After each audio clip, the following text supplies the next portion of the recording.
This is my first TEDx, and I've just had such a magnificent time. I have two pieces today, so I'm just going to jump right into it with my first poem, which is called Lamentations for the Smile That Kills Us.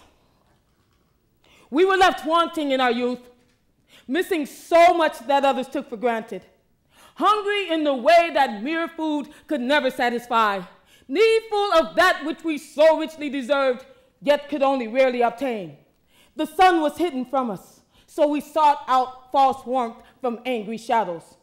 It changed us, made us forget our greatness, made us accepting of the mediocre, gave wing to notions that would eventually stain us, that would lead us to settling for the first someone who smiled at us, fearful we would never be privy to another smile again.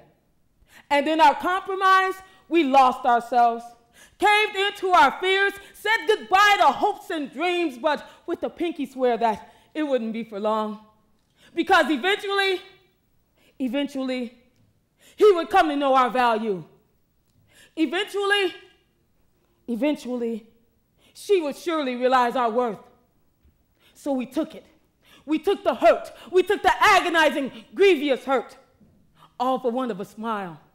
And we waited and waited through the inevitable pain because heaven was sure to come. Waited through the yellings, waited through the beatings, waited through the get the kids up at 2 a.m. because he's drunk again, waited through the welfare lines, waited through the opportunities falsely dangled, waited through the you ain't good enough to be nobody's somebody's, waited through the tears that flow for flowers ripped from us, waited through the anguish of needful souls left to die of thirst for love. We waited until waiting went out of style, and then we waited some more. We waited forever for the smile to finally become golden and not just a fake glint from a metal ghetto grill. But some of us got sick and damn tired of waiting. Some of us finally escaped limbo.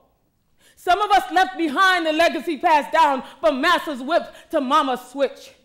Some of us insisted that our love could not be found at the bottom of a bottle of gin. Some of us affirmed that the only punching bag he'd ever touch again would be in a gym on the other side of town.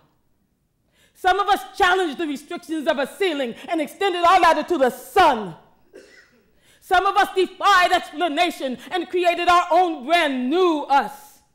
Some of us looked for our soul's mirror twin and would not be denied. And having the strength to combine common sense with well-worn hope, finally found the one whose reflection was just as beautiful as our own. Yes, some of us got left behind and would not catch up. Some of us simply refused to try. Some of us simply refused to care. But some of us learned to smile for our own damn selves.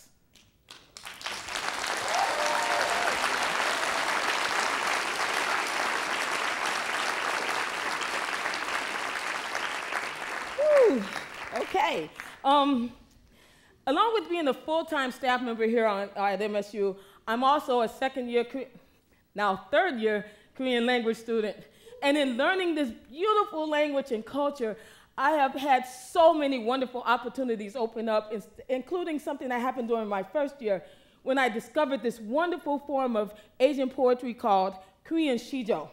Sijo is similar in style and structure to Japanese haiku in that they're both short-form versions of poetry. Sijo is a little bit longer, a little bit more lyrical, and really it'll take me longer to explain what a Sijo is than for me to actually do one.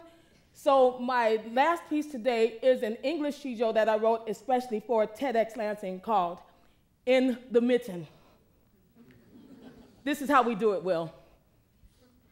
We are 4 fingers, 1 thumb.